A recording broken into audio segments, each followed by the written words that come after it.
Today, this video is several things, so let me whiz through them very quickly so we can get into it. Number one, this is a tour of a whole Guildhall map on max settings, original audio, essentially just to show how incredibly stunning and huge and beautiful and intricate and detailed this Guildhall map is, just like the Gilded Hollow 2, for the Lost Precipice specifically here though, and as something to relax to. I actually found capturing this footage was incredibly relaxing, and you'll probably find it something similar watching, especially if you don't have a rig that can play Guild Wars 2 at this kind of settings. It really is quite incredible and makes you appreciate the leaps they made with Heart of Thorns. Number two, this shows how a hall looks at the end of guild progression. This is something I've wanted to do and show off ever since Heart of Thorns came out. I founded my own guild specifically to build one up, and we are at the end now. This is every single upgrade unlocked. It is all the buildings and the mine completely finished. The airship, the guild portal, and further exploration are all present. Further exploration opens up a new waypoint with even more sections of the map to be easily explored. All of that stuff is included. Number three, this video demonstrates our Halloween-themed decorations in the hall, which coincide with the official Halloween patches each year. This is also after a high amount of funds have been spent as well, I will add. All told, in this video, you're probably looking at around 7,000 gold drop down. Now, 7,000 sounds high for an individual. Remember, this is about 500 people chipping in for this, so it's not too bad. I personally oversaw the spending of 5,000 or so of guild funds on many of the decorations you're about to see myself. And number four, and most importantly, this is the original reason I made this video. This is a realistic example of the constraints of global cap.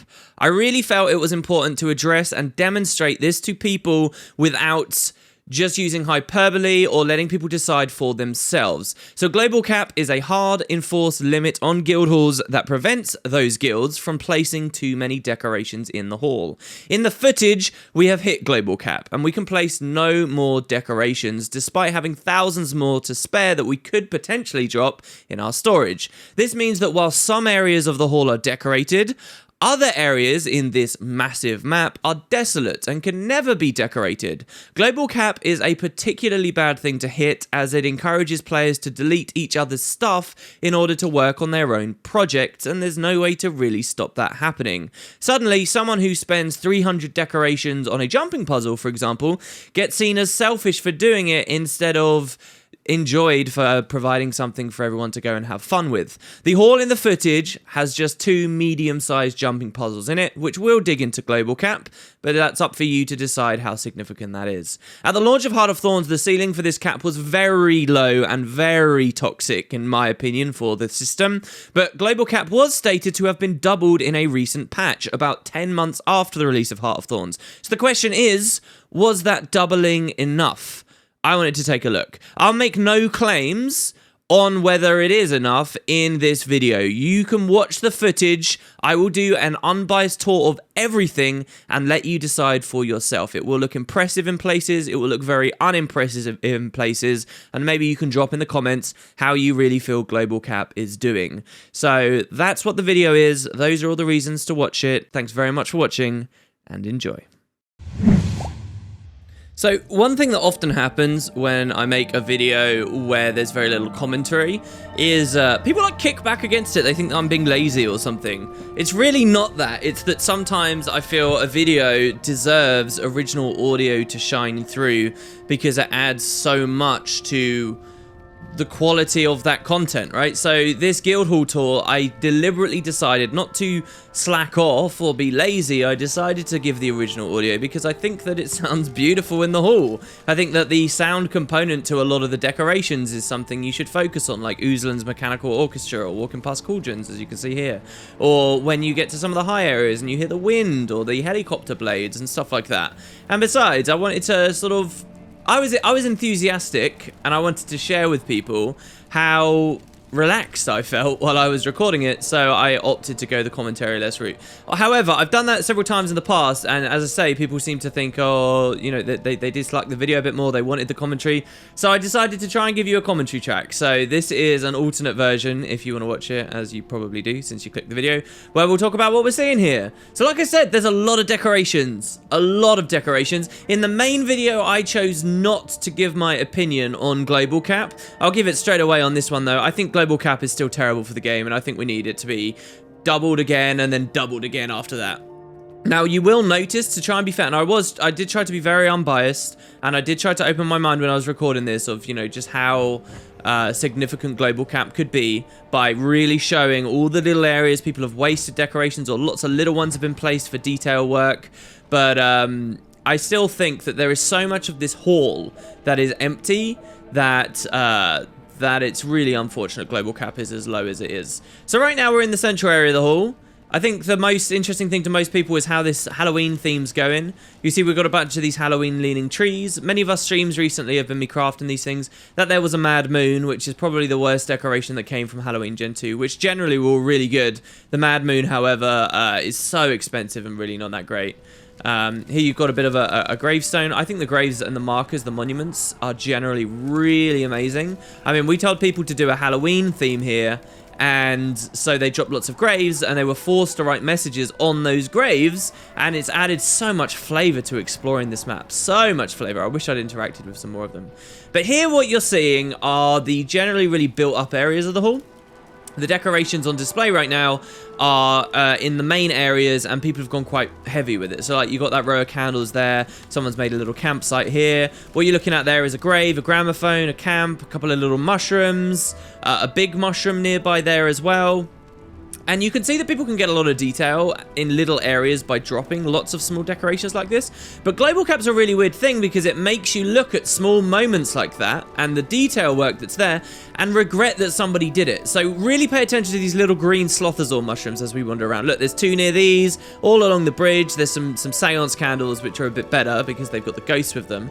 But, you know, people like to put these little details down and they add a certain flair. They make it a bit more distinct and it's cool visually. But global cap's weird because it could be a tiny little mushroom or one of these giant mushrooms. The system sees them the same. Each is a single decoration. Do you want a tiny little green mushroom, or do you want a huge mausoleum or globe of whispers or statue or whatever else? And so I really feel like one of the solutions to the system, if ArenaNet can't improve global cap further because of instability or low frame... I mean, the low frame rate discussion is something maybe we'll get to a little bit later in this video because I got a lot of time to kill. Because we've got quite a lot of footage. But, you know, if doubling global cap isn't something that they can quite comfortably do, what I really think they should look into doing is designating different decorations under different caps. Now, that's less user-friendly, but look at all these little slothazor mushrooms here near one of these pillars. We really shouldn't be in a world where those are competing with trees, right? Or where a single pumpkin is competing with something, with one of those cauldrons, like the massive cauldrons. They sort of deserve their own caps, don't they? If it is a question of frame rate, I'm guessing here that maybe the bigger decorations hit frames harder. I don't know, though. Sometimes in games where you spam too many small little items, they get more frame heavy than spamming big ones. I'm not sure how they should do it.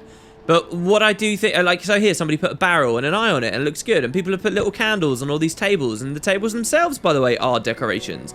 And we have a gramophone. Gramophones, by the way, are really cool.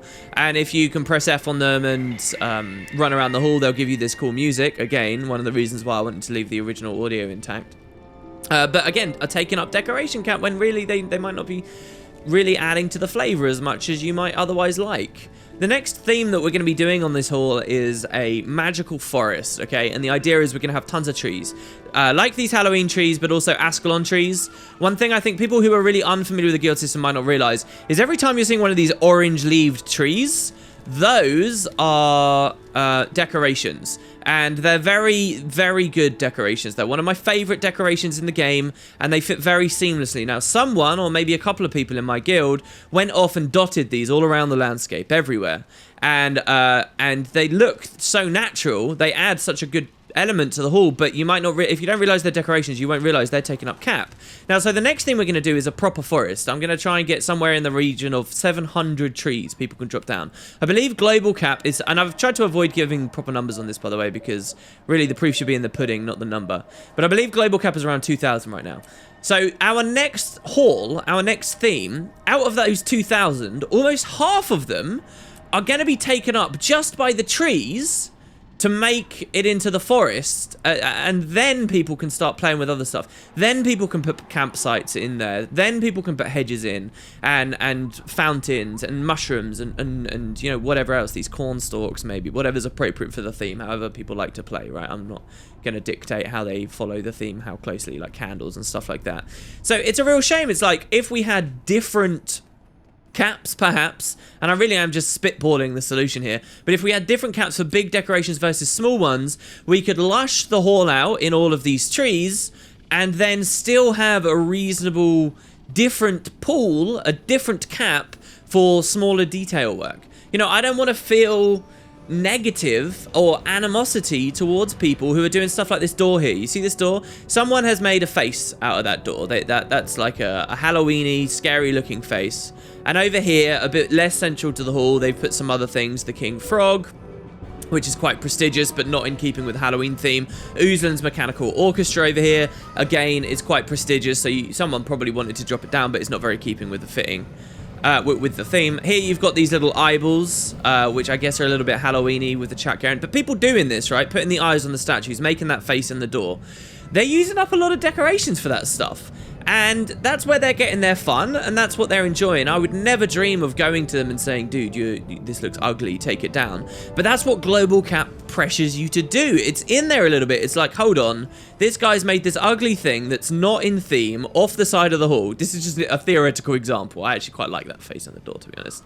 But they've made this thing, and not only do you maybe not like it on a personal level, but you're also wondering, well, I want to make my own thing. Or I want, you know, more on-theme stuff, more central to the hall.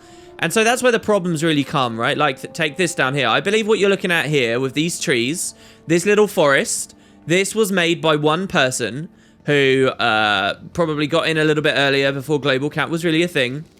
It's not an area really anyone's going to be coming to. It's not an area that is going to be seen that much, but they had a lot of fun making this. There's Halloween's on the, there's pumpkins, sorry, on the wagon, which makes it a little bit more Halloween-y themed. It's quite nice here, but really this is one person's satisfaction here, and I can very much imagine someone building a jumping puzzle or anything else, coming here and thinking, oh man, I want all of this stuff, and trying to delete it. Or even if they don't delete it, just feeling sour because, oh, look, this guy got to have all of this stuff, and I never had that opportunity just because, you know, I wasn't here on the very, very, very first day or the first little while. Honestly, I am exaggerating a little bit there. Global Cap did take longer to hit now than it used to. Global Cap, you used to hit it so fast. I'd open up the hall for decorating, and I'd say, all right, go have fun, guys, and maybe in an hour or two, boom, you'd be at... It's that serious, okay? Like, this is something maybe I should have said in the main video. It's that quick that all of a sudden now people are competing for their stuff, or they're locked off, and until Wooden Potatoes wipes the hall again, we can't decorate anymore. And think about the halls where people don't wipe decorations. I run as my guild. As a way of running the guild, I've built into it, hey, let's wipe the hall and then replenish the hall, and then wipe the hall and then replenish the hall, to give people opportunities. Some people don't do that. Some people have like a static method of placing all their decorations. They just leave it forevermore, which means the entire decoration system for the rest of that guild's lifetime, people can't really play with because Global Cap's there. And even when we do wipe the hall, even when we do try to assess that, as I do, you know, before they doubled the cap, it was like 2 hours, 2-3 hours, and then that was it. So they did double it. Now, I think we hit Global Cap maybe after a day or two, which is much better than just a couple of hours. But that's also, I don't really have a very big sample size for that. Perhaps there's a little bit more to discuss there because maybe what you'll find is that less people were actually decorating on that day. That's why it took longer. So the window has extended. But I don't know, I feel like it's too low. And really, right now in the video, I've been demonstrating a lot of decorations, a lot of cool graves, a lot of little things to look at. Exploring has felt pretty rewarding right now, right? And it might feel like the decoration system's really good. But I think it's at about this point in the video, about 10 minutes in out of the 30, we're now getting to a point where you're not going to find anything. You're gonna see evidence of jumping puzzles in remote areas, and maybe a handful of little things. Someone's made like a little base somewhere near a waterfall. I believe there's another one nearby. And that's it, really. That's it. And look at all of this space.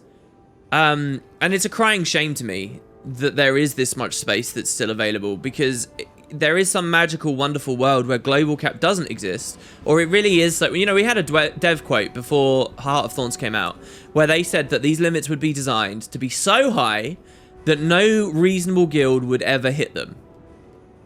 And I have quite a high opinion of ArenaNet generally.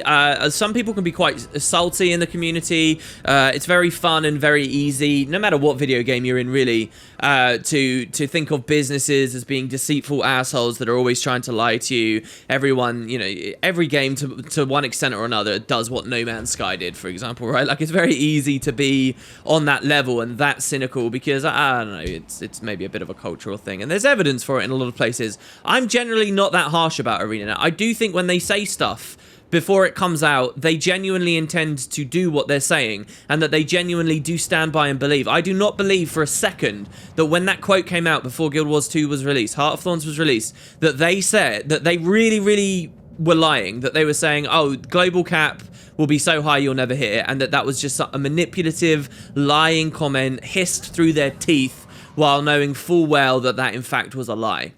I don't think that they did that. I think they probably did think that global cap wouldn't exist. And in that world, all of these areas you see me wandering around, imagine how amazing it would be. Even if scribing is expensive, even if decorations are expensive, eventually guilds would get to a point at the end of a long progression where all these little areas, these rocks here, would be worth exploring. Because you could have you wouldn't have to wipe the hall every week, every 2 weeks, every month, whatever. You could just let it build up and up and up and up and up. And all these little cracks would have little things going on, and people would build houses genuinely out of the walls and the Super Adventure Book stuff, and they'd, you know, put potted plants in different areas, and it would feel rewarding. And you'd go 1 month, and then you'd go another month, and you'd see how things have changed, and people would make their little secret bases, and all the different waypoints in these enormous maps would have a little bit more value behind them being used. But we just don't live in that world, and I wonder why. I wonder what it is, because if it's a question of FPS, I've talked about this before, I think communities can police themselves in terms of FPS. If you're in a guild where you get no frame rate in the guild hall, you can be in 5 other guilds at the same time. If you're in a guild hall where you get no frame rate and nobody even listens to you when you ask, hey, can you maybe remove some of the decorations? I'd suggest maybe they're not very good friends or very good guildies in the first place. I would suggest that, you know, that is something that can be done on the community level. I'd also say that even in the worst case scenario, that you're in this ridiculous niche where you play the game on a potato and you're in 5 guilds where every single guild has invested untold amounts of cash into scribing and decorations to the point where every single waypoint in that guild hall is ram-packed with decorations and you get no frames, and that is the same across all 5 of your guilds, which, by the way, I would suggest is almost impossible and very unlikely to happen. But if you are in that niche, in the worst case scenario, I would say, hey, just don't use the guild halls. It's really not that hard. You don't miss out on very much. This is really a different game within the game. It doesn't kill your ability to play Guild Wars 2. So I've really never heard an argument that convinces me on the topic of FPS. So I wonder whether global cap hasn't been improved for other reasons. Maybe global cap hasn't been improved because of instability issues. Now, I personally have experienced some instability in guild halls while streaming with post-processing on, which, by the way, I have on in this footage here too, because I actually think it's quite nice in these halls. I do find that there's a little bit of instability, but if I'm not streaming, then I never really get it. As you see here, I play very comfortably, very smoothly. Is it that if they increase global cap too much, people will start crashing out too much, and they need to optimize further? You know, I'd feel a whole lot better about this entire discussion if they had actually gone off and given us some hint that they were still looking into it and they were still looking into improving it. The doubling of the global cap was great, but it's also kind of scary to me in another way, because I wonder whether they doubled it and they think, all right, there you go, that's it, that's done, sorted. Because, you know, they don't get the feedback, they don't get the response from people, and I think they really should. Feedback is obviously going to be limited with guild halls because they're like big community-based things. It's not because it's inaccessible necessarily, it's not because it can be expensive necessarily, it's because it's crowdfunding stuff. And so you generally don't have any one individual with a good perspective for the entire haul and the entire global cap and the entire speed at which global cap gets hit and so on, which is why I've tried very hard to pay close attention to it. So yeah, on the footage here, we're hanging around the mine. It might look like I'm doing weird circular loops, but I'm just trying to show, because there's a lot of verticality in these maps. I'm just trying to give you an example of the high areas and the low areas. I also knew I wanted to explore the mine itself. It's kind of a different discussion on this area. There's no decorations here whatsoever in my hall. There's just no space for it, but it's a huge area. It gets dug into. I wanted to show this a little for people who wanted to know what the mine looked like when you're in a fully upgraded guild, because the halls are, out of all of the places in the halls, the mine is the one where we see probably the most dramatic visual difference. So I did want to get in there and show everyone. In fact, actually, I had a couple of candles been dropped in that corner over there. That's kind of weird if someone had done that. See, so there's a problem with global cap and how it suddenly becomes unrewarding to explore far away that sort of compounds upon itself. So what I mean by this is the idea of the decorating system in an ideal world where there was no global cap is you as a player go out to a random area of the hall, far away, decentralized location. You build something. You build a house. You build a little camp. Whatever, right? We don't have to go through the examples. And when you do that, you get joy out of making it for yourself, but you also get some joy out of the understanding someone might wander over to it and experience it and find it. But here's the thing. That second part where a lot of your joy comes from, the idea someone might find it, that is kind of cut away when no one has any incentive to move around the hall because no one can drop any camps in the first place. If there was no global cap, you'd have people exploring the hall to make their camps and finding other people's camps. So you want to make your camp more because you have more understanding and appreciation of the fact that other people might be around to find your camps. Like, it snowballs into itself. But just as it snowballs positively if there was no global cap, it also snowballs in a negative direction if there is a global cap. Right now, we could potentially have a few camps and things around in the outside. We could make a rule where it's like, all right, nobody does anything in the central areas, but nobody really likes that idea because you don't have that appreciation, you don't have that understanding that someone might find it in the first place, right? If you go out in a guild hall right now and you try to make a random camp somewhere, you kind of do that with the gutted, hollow expectation no one will ever see it. And even if someone does see it, the system doesn't really have that many great ways of showing it. You know, what if you're online and one guy finds it? That's it. Like, he's got no way of really showing that he's found it, unless maybe he tweaks your decorations a little bit, and then there's a chance of animosity. Actually, that's a reason why it's sort of a separate topic, but that's another reason why I love monuments. I think monuments are great decorations because you can now drop a signpost at someone else's rare little camp and say, hey, I found you, blah, blah, blah. Or at least you could if global cap wasn't a thing preventing you from placing the signpost in the first place. Great. So yeah, we come to some more central locations. Here, my main motivation for exploring the hall is not decorations, it's showing ArenaNet's environment art. You know, the map artists, they deserve, oh my god, all the praise in the world. They did such a good job on so many of these maps. There's an interesting idea thinking about what if this was a normal map?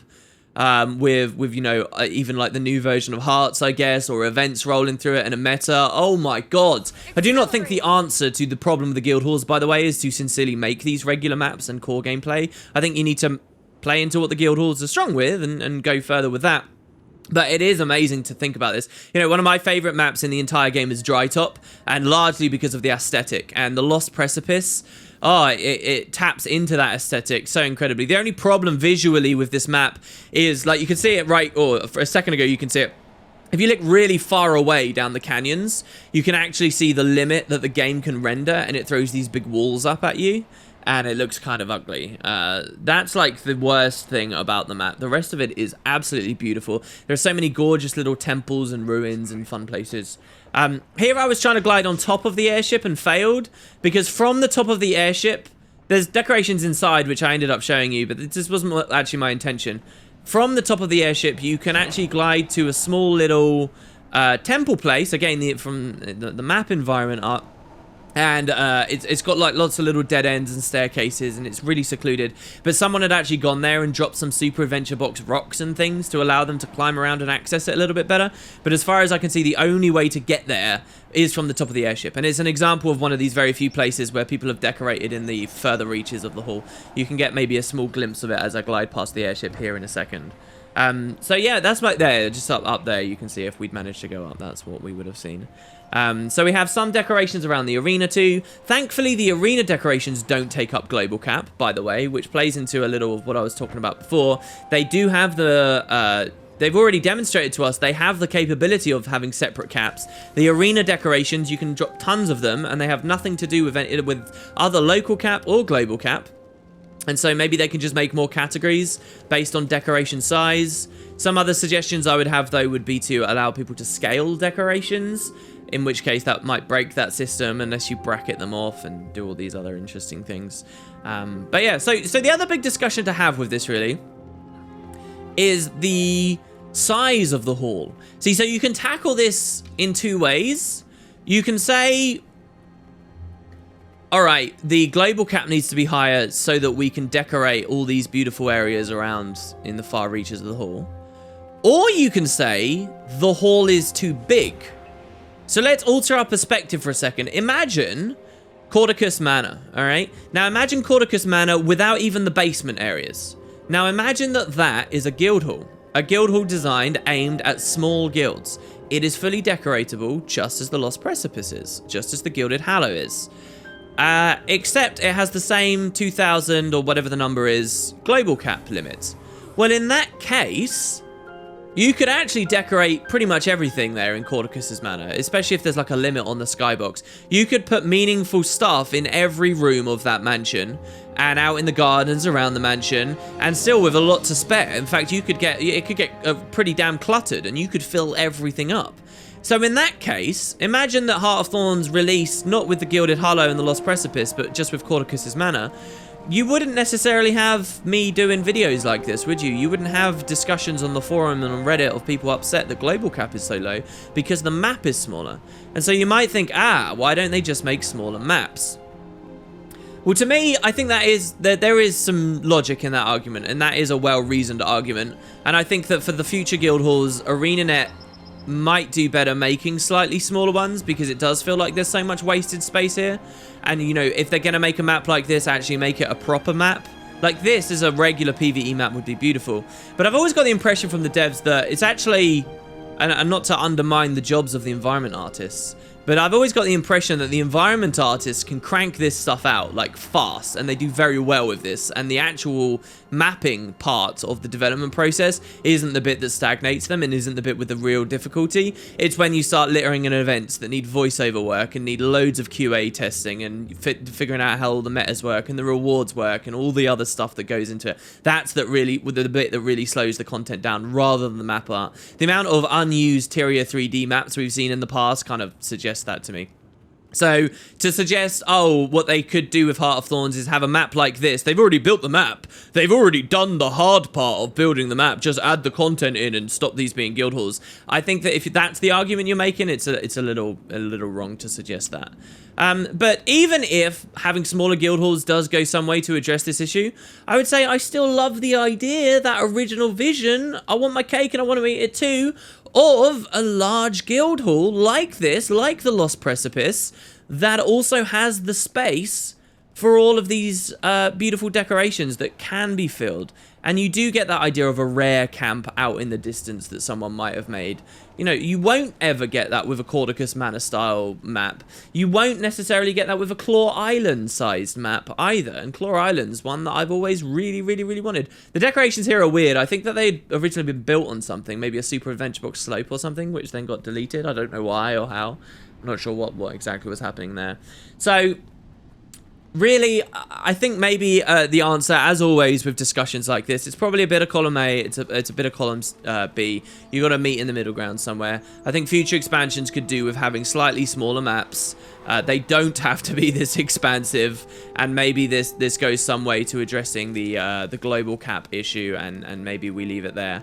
There is another thing as well, since the damage is already done, you might think, like the Gilded Hollow and the Lost Precipice are here. So what, are these always just doomed to be in this kind of crappy situation where you don't get many decorations in the vast majority of the map? Well, there is another answer, maybe.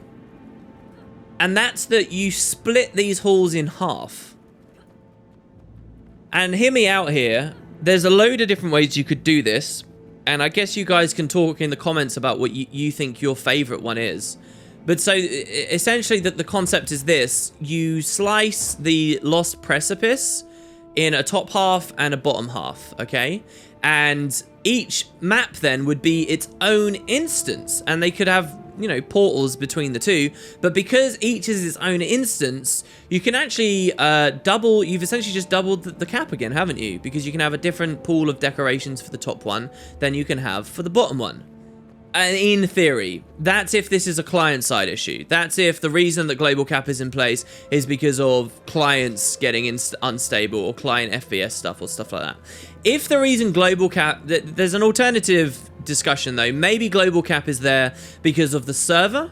Maybe it's too much data that the servers are being asked to store and deliver to people if global cap is too high, right? So, like, if you have 10,000 decorations on a Guildhall map, maybe they just don't want, for every guild in the game, maybe they just don't want to store that much information. The precise decoration that it is, the rotation that the decoration is, the exact, you know, the coordinates on all three axes that it could be, for every single little thing, that's all data on the server. And so maybe if global cap is there because of that, because of server constraints, because they feel like that would bloat that too much, then the splitting the Guildhall thing in half wouldn't really work. But if it is a client-side thing, yeah, you could split it and you essentially double it for each extra quadrant you make these maps into. And that might sound absurd, but honestly, look at this video. Look at how huge these maps are. They're enormous. So you could get away with it. You really could. Especially the Gilded Hallow with some very slight environment tweaks. And it would take environment tweaks to make it feel a little more sensible the way that you do this, to incorporate more of the high areas in the Gilded Hollow. The Gilded Hollow is massive when you actually start breaking out the map and you start climbing around on top, just as the Lost Precipice has got a lot on the vertical axis as well. So I think that there might be something in that, but you have to do a lot of talk about it and you have to think about how it's going to run. Like, so what is the suggestion here? If we are a guild and we claim the Lost Precipice and it's been split in two, what happens? Do we just get one half as a guild and that's it? Or do we get the whole thing, it's just in two halves and we load through them? Do you split the Lost Precipice now into two distinct guild halls that are themed similarly? Do you have, for example, the Lost Precipice and the Found Precipice, right? Or, you know, the Cragged Precipice, which is the one on the north? Or do you split it into four parts and it's four halls now? And each one has its own set of services and its own upgrades and buildings and stuff. Because now, when you start thinking about it in that terms, suddenly it's way harder. Suddenly, you've got all of the upgrade progression and all the art for all the stages of all the buildings to do. And what at first might look as a very simple solution, now is no longer a simple solution. And so, yeah, the size of the hall versus decoration cap is a pretty interesting one. There's a lot of angles to go with. But I'm quite dismissive of that whole angle of it, to be honest. I just feel like I want the cap to be higher.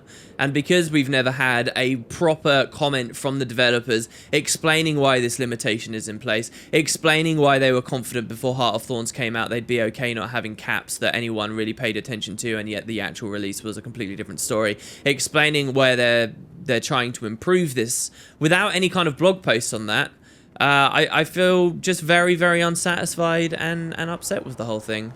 So yeah, there you go. That's a lot more discussion on global cap. A lot of it is discussion I've had before on previous videos. I guess it's nice to have a new updated one, a closing 2016 version of the video too. I think the main version of the video will be the one without the commentary, because I think it is a lot of stuff people have heard before.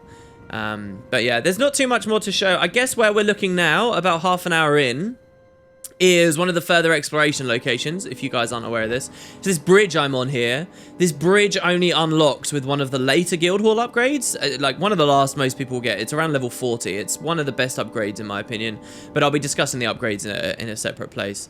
Now the area you go to, you can use decorations to break into anyway before you have the upgrade or not, but this makes it easier. And this is, hands down, one of the most beautiful places in both guild halls to me. I don't think that there's anything in the Gilded Hollow that comes anywhere close to how beautiful this place in the Lost Precipice is here right now. The Gilded Hollow just isn't a very good hall to me, especially not when you look at post-processing, which most players have on their clients, and it just washes all the gold out. It just looks nasty. These areas are beautiful, and they're remote. And this actually is one of the first places I ever tried to play with the decorating system. See, so, this guild, for a while, was dead. Like, someone had made it to help us on our streams, and I didn't do anything with it. That guy went AFK. I didn't do anything with it. But eventually then I was like, after Heart of Thorns came out, I decided, all right, let's try and make something. So here you can see some of the rare decorations out in the far reaches. Let's try and do something. So I tried to play with the decoration system around the launch of Heart of Thorns when everything was really expensive. And I came to this little temple place here and I was like, all right, I want to make this my home. This is going to be my secret base. I'm going to, you know, I'm going to put furniture in here, tables, chairs, candles, lights, whatever, kegs. And I'm going to make it feel really good. And it was just awful. It was just so bad at launch. It was so hard to make anything. I spent so much gold on like a single blue pillow, which took up barely any of the space. I had no confidence anyone was going to come here, and it was just, it was pretty awful, really. But I do find that the area itself is so gorgeous. I mean, seriously, what a beautiful thing that the devs have done here. And wouldn't it be a beautiful thing to encourage the players to actually visit this place, you know? I'm certain that there are places in this guild hall most accounts have never been to. Here, again, another rare decoration someone's put out. That's actually a potted plant that they've put down here. Like, and it's nice, you get a good feeling when you see the odd one, but I just wish there was an opportunity for my guildies to do more. As I say, we have thousands of things still in storage. Tons of plants and hedges and corners and lattices and potted things of all varieties and furniture of all varieties. We're heaving with the stuff. You know, if Global Cap's 2,000, our guild must have around 5,000 things. And yet you're just not seeing much. Oh, so the other discussion to do as well that I almost forgot is jumping puzzles. So you see a little bit more here.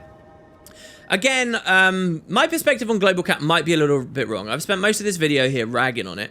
I wanted to leave the normal, the real video unbiased as possible, because I might be a little off base. You will have noticed that there are a lot of decorations being used in jumping puzzles. Jumping puzzles aren't probably what ArenaNet had initially anticipated the design for, and jumping puzzles do hit it a lot. A single jumping puzzle taking like 300 or so, you know, one player taking almost quarter of the entire guild hall's decorations, and they're all in a place that doesn't really make anything look very good. They're just a play on.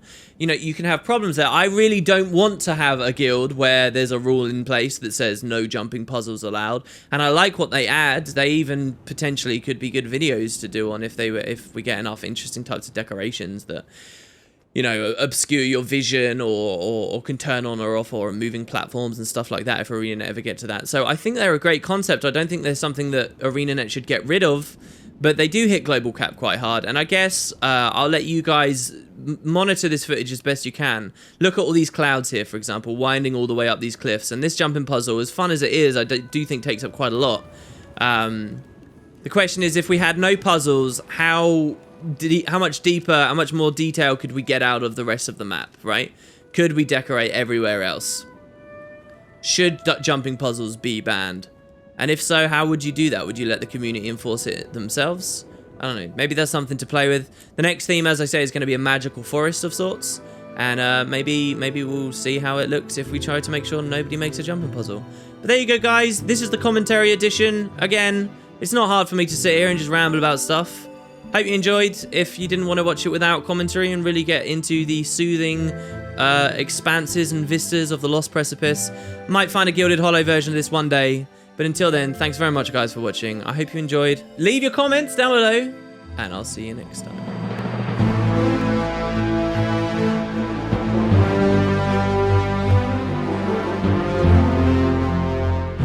The dragon's dead, and that's it. Definitely not satisfying for me, even as Living World updates, let alone for an expansion. This was so little, I find it really hard to be excited that this plot's going anywhere soon over the next many years, because the expansions apparently have nothing to do with the rest of the story. Ouch. So why did this happen? I think ArenaNet pushed themselves in a corner in a lot of ways. They have now set such a high bar for telling story, they really can't tell very much. And where in previous games or other games, they would have had systems like traditional questing to pad out the story and deliver a lot more of that information, they really don't have that in this release. There aren't many maps. There isn't much opportunity for dynamic events. Dynamic events themselves are limited in their capacity to tell decent story. You know, we got a little bit of stuff on the druids only through those